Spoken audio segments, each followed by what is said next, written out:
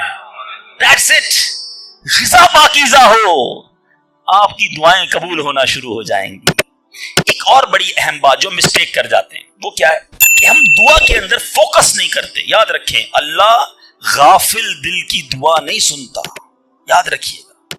مثال کے طور پہ ہم دعا کرتے وقت آمین, ابھی ادھر دیکھ رہے ہیں آمین آمین آمین, بات اللہ سے کر رہے ہو اور دھیان کہیں اور ہے. اس کو میں آپ کی ایگزامپل دیتا ہوں. آپ میں سے کئی ٹیچرز بیٹھے ہوں گے, پروفیسر بیٹھے ہوں گے, سیٹھ بیٹھے ہوں گے, والد بیٹھے ہوں گے. آپ کا اسٹوڈنٹ آپ کے سامنے بیٹھا ہے, آپ کا بیٹا آپ کے سامنے بیٹھا ہے, آپ کا ماتحت آپ کے سامنے بیٹھا, آپ اس کو بڑا کوئی بات سمجھا رہے ہیں, بیٹا دیکھو یوں کرنا یوں کرنا ہے. وہ کبھی ادھر دیکھے, کبھی ادھر دیکھے, کبھی موبائل نکال لے. کیسا لگے گا آپ کو؟ کمال ہے یار, میں تم سے بات کر رہا ہوں اور تمہارا دھیان کہیں اور ہے. توجہ سے سنو. آپ کو برا لگتا ہے آپ کا بچہ آپ کی بات نہ سنے. تم رب کی بارگاہ میں ہاتھ اٹھا کر دھیان کہیں اور ہے, کدھر سے دعا قبول ہوگی؟ یہ بے ادبی ہے. بارگاہ الہی میں حاضر ہیں تو بس فوکس, پتا چلے میں کس کے دربار میں ہوں, آنکھیں جھکی ہوں, ادب سے بندہ بیٹھے وضو کر کے, اس کا خیال مالک کے دربار کی طرف ہو کہ غلام ایک مجرم بادشاہ کے دربار میں ہاتھ اٹھائے, بھکاری بن کر حاضر ہوا ہے. پھر دیکھیں کیسے عطا ملتی ہے. ایک اور مسٹیک دعا قبول نہ ہونے کا ایک سبب, اور وہ ہے یقین. ایک بڑا پرابلم یہ ہے, بندہ کہتا ہے یار چلو مانگ لیتے ہیں, باقی ہوتی نہیں اپنی دعا قبول. ایک واقعہ مجھے یاد آیا. ایک بار ایک گاؤں میں بارش نہیں ہو رہی تھی, بڑا زبردست قحط. گاؤں والوں نے طے کیا چلو مل کر ذرا دعا کرتے ہیں, نماز استسقاء وغیرہ پڑھتے ہیں. گاؤں کے سارے لوگ جمع ہوئے, ہزاروں کا مجمع. کئی سالوں سے اس گاؤں میں بارش ہی نہیں ہوئی, پتے پتے کو بوند بوند کو لوگ ترس رہے. قحط. ایک نوجوان, ایک ینگسٹر آیا, ہاتھ میں اس کی چھتری ہے. سارے گاؤں والے ہنسنے لگے کہ اللہ کے بندے, کئی سالوں سے ایک قطرہ پانی کا نہیں گرا, تم چھتری لے کر آئے ہو.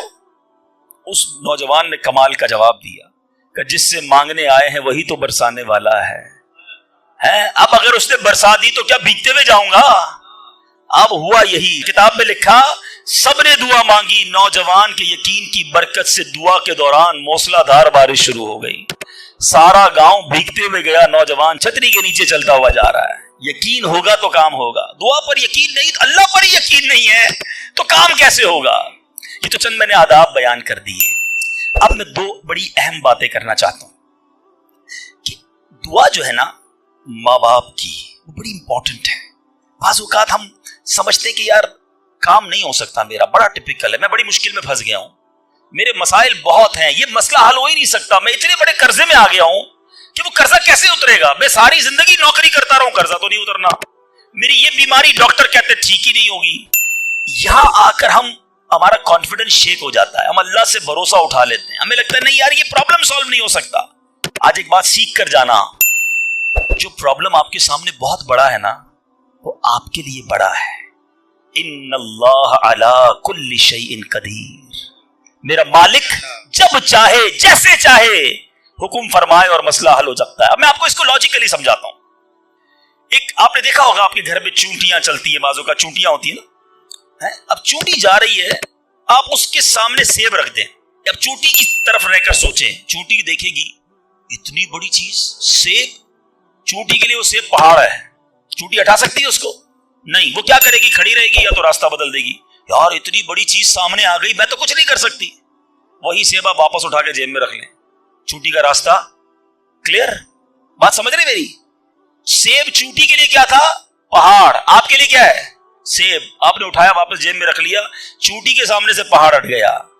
جو پرابلم میرے اور آپ کے سامنے ہے نا, میرے لیے پہاڑ ہے, آپ کے لیے پہاڑ ہے. آپ کو لگتا ہے سالو بھی نہیں ہو سکتا. ان اللہ علی کل شیء قدیر, وہ جب چاہے جیسے چاہے, منٹوں میں, منٹ بھی زیادہ ہے, سیکنڈوں میں پرابلم سالو کرتا ہے. دل سے دعا مانگو. اب میں آپ کو ایک واقعہ سنا, ایک ڈاکٹر کا بڑا ہی زبردست واقعہ میں نے کتاب میں پڑھا. ڈاکٹر احمد اس شخص کا نام تھا. ایک کنٹری میں وہ بڑا زبردست ڈاکٹر تھا اور one of the biggest doctor of that country. حکومت نے پلان کیا کہ اس ڈاکٹر کو کنٹری کا سب سے بڑا ایوارڈ دینا ہے, سب سے بڑا انعام. ایک سیمینار مقرر کیا گیا, اس کو ایز اے اسپیشل گیسٹ مہمان خصوصی بلایا گیا. کہا دنیا بھر سے لوگ بلائیں گے, پاکستان کے یا اس ملک کے بڑے لوگ آئیں گے, آپ کو گفٹ دیا جائے گا, آپ کو ایوارڈ دیا جائے گا. ڈاکٹر صاحب بڑے خوش کہ میرے اعزاز میں اتنی بڑی تقریب. مثال دیتا ہوں, ان کی منڈے کو تقریب تھی, سنڈے کو انہوں نے فلائٹ بک کر لی کیپٹل جانے کے لیے, دارالحکومت میں جانے کے لیے.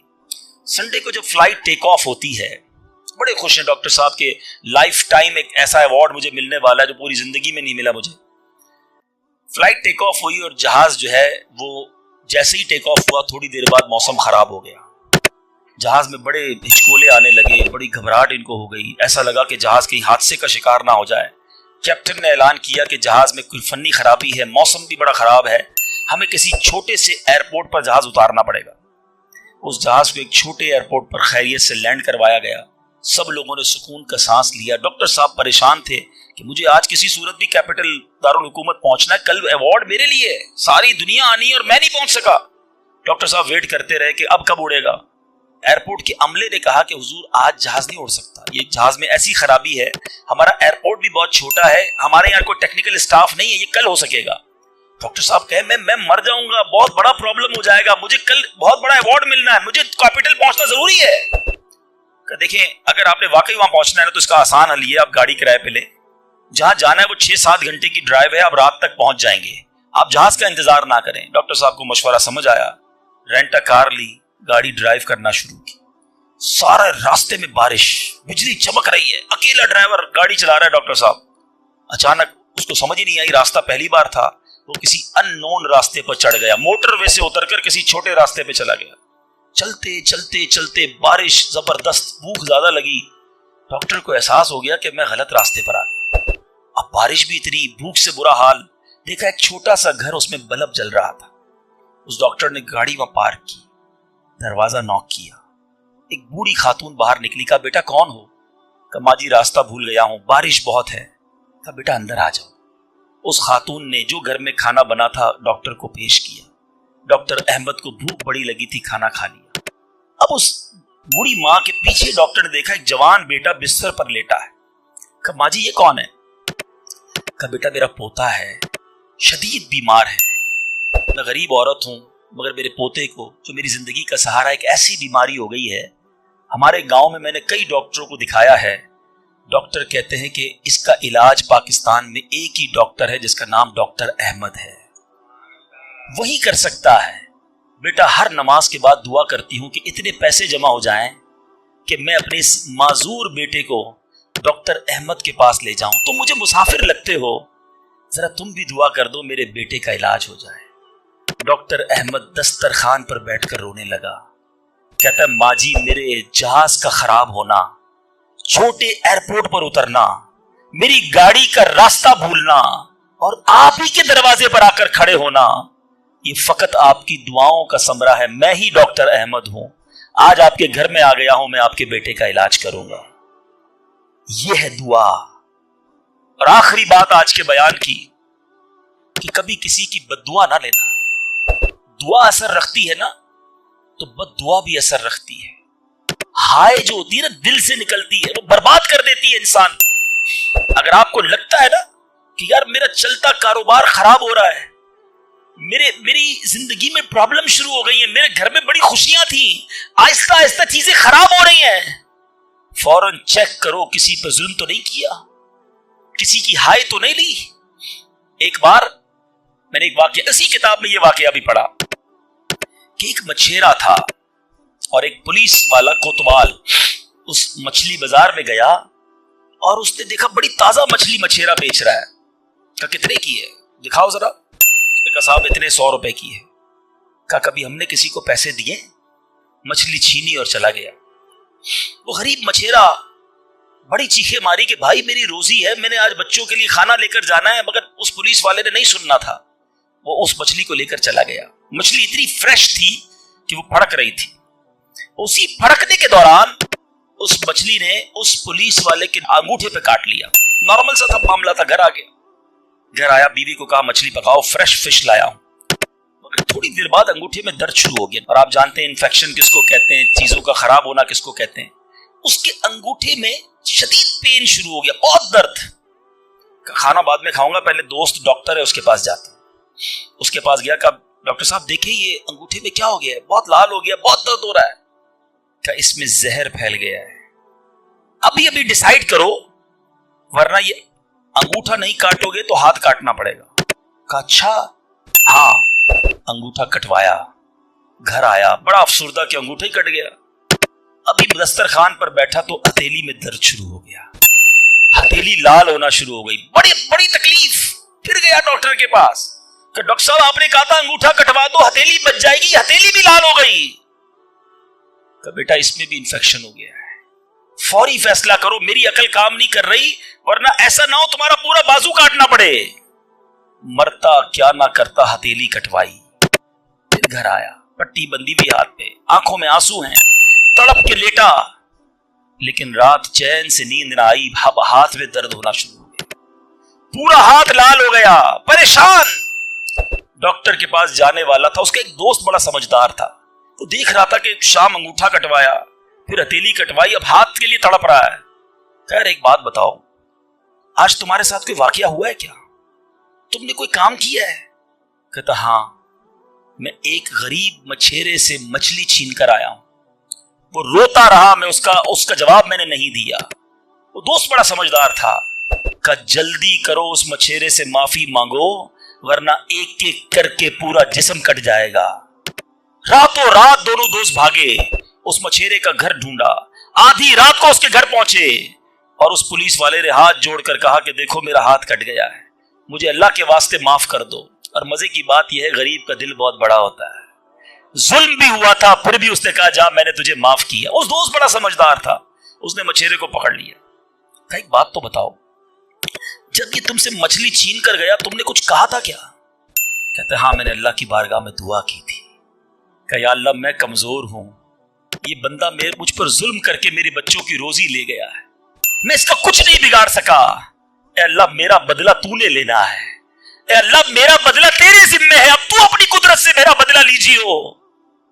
اے میرے میٹھے اسلامی بھائی، یاد رکھنا، ہائے نہ لینا کسی کی، تکبر نہ کرنا کہ میں بڑا کرو فر والا ہوں، میں انجینئر، میں ڈاکٹر، میں پروفیسر، میں سیٹھ. آج آپ کچھ بھی ہیں، یہ اللہ نے آپ کو دیا ہے.